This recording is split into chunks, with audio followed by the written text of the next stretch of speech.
Halo semua, kembali lagi bersama saya Veronica dalam channel Galeri Veronica. Kali ini kita ada di sesi Galeri Edukasi.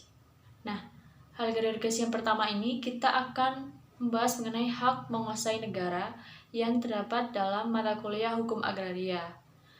Untuk lengkapnya kita langsung check it out.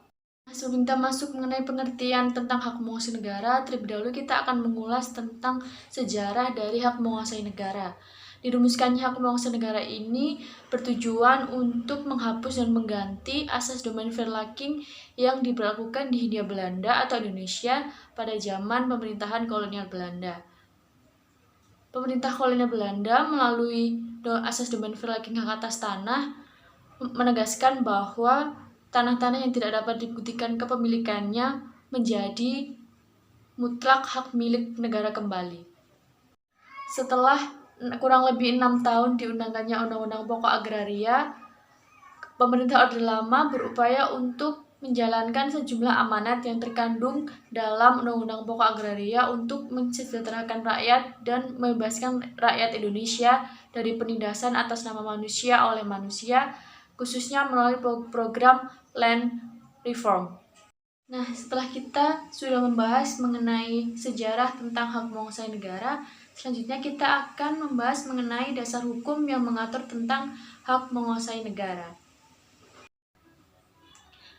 Dasar hukum yang pertama adalah Undang-Undang Dasar 1945 Pasal 33 Ayat 3 yang berbunyi, bumi dan air dan kekayaan alam yang terkandung di dalamnya dikuasai oleh negara dan dipergunakan untuk sebesar-besarnya kemakmuran rakyat. Jadi yang perlu kita garis bawahi adalah untuk kemakmuran rakyat.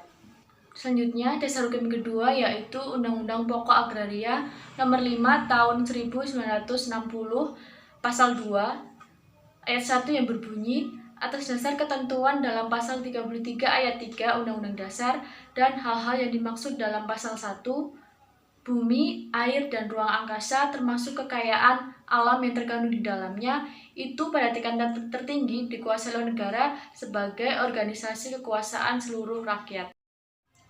Pada pasal yang sama, ayat 2 mengatakan hak menguasai dari negara termasuk dalam ayat 1. Pasal ini memberikan wewenang untuk yang pertama, mengatur dan menyelenggarakan peruntukan, penggunaan, persediaan, dan pemeliharaan bumi, air, dan ruang angkasa tersebut. Yang kedua, menentukan dan mengatur hubungan-hubungan hukum antara orang, dengan bumi, air, dan ruang angkasa. Yang ketiga, menentukan dan mengatur hubungan-hubungan hukum antara orang-orang dan perbuatan-perbuatan hukum yang mengenai bumi, air, dan ruang angkasa. Hak menguasai dari negara tersebut pelaksanaannya dapat dikuasakan kepada daerah-daerah dan masyarakat adat asalkan sesuai dengan hukum positif yang berlaku di Indonesia. Nah, dapat kita ketahui bahwa dari paparan kedua dasar hukum tersebut bahwa negara mempunyai legitimasi yang sangat kuat untuk menguasai bumi, air, dan kekayaan alam yang terkandung di dalamnya. Selanjutnya kita akan membahas mengenai pengertian hak menguasai negara. Yang pertama, menurut Iman Sutikno dalam bukunya dibagi menjadi dua tentang hak menguasai negara. Yang pertama adalah hak menguasai negara secara pasif dan hak menguasai negara secara aktif. Hak menguasai secara pasif adalah hak menguasai dari negara yang meliputi tanah dengan hak-hak perorangan yang bersifat pasif. Maksudnya adalah bahwa di atas tanah tersebut telah ada hak-hak perorangan maupun hak keluarga ataupun hak-hak yang lainnya. Yang kedua, hak menguasai aktif adalah hak menguasai di negara yang meliputi tanah dengan hak-hak perorangan tetapi di dalamnya tidak diurus atau ditelantarkan. Pengertian kedua yaitu dari Mahkamah Konstitusi. Mahkamah Konstitusi menafsirkan pasal 33 ayat 3 Undang-Undang Dasar 1945 mengenai pengertian hak menguasai negara atas cabang-cabang produksi penting dan sumber kekayaan alam yang meliputi yang pertama, mengadakan kebijakan, yang kedua, tindakan pengurusan, yang ketiga, pengaturan, yang keempat, pengelolaan, yang kelima, pengawasan. Selanjutnya, subjek dan objek hak menguasai negara. Yang pertama, subjek hak menguasai negara adalah Negara Republik Indonesia sebagai organisasi kekuasaan seluruh rakyat Indonesia. Yang kedua, objek hak menguasai negara adalah semua tanah dalam wilayah Republik Indonesia, baik tanah-tanah yang tidak dihaki maupun tanah-tanah yang sudah dihaki dengan hak-hak perorangan oleh Undang-Undang Pokok Agraria disebut tanah-tanah yang dikuasai langsung oleh negara yang disebut tanah negara. Jadi, tanah negara dengan tanah milik negara itu berbeda ya teman-teman. Sedikit saya akan mengulas mengenai tanah negara.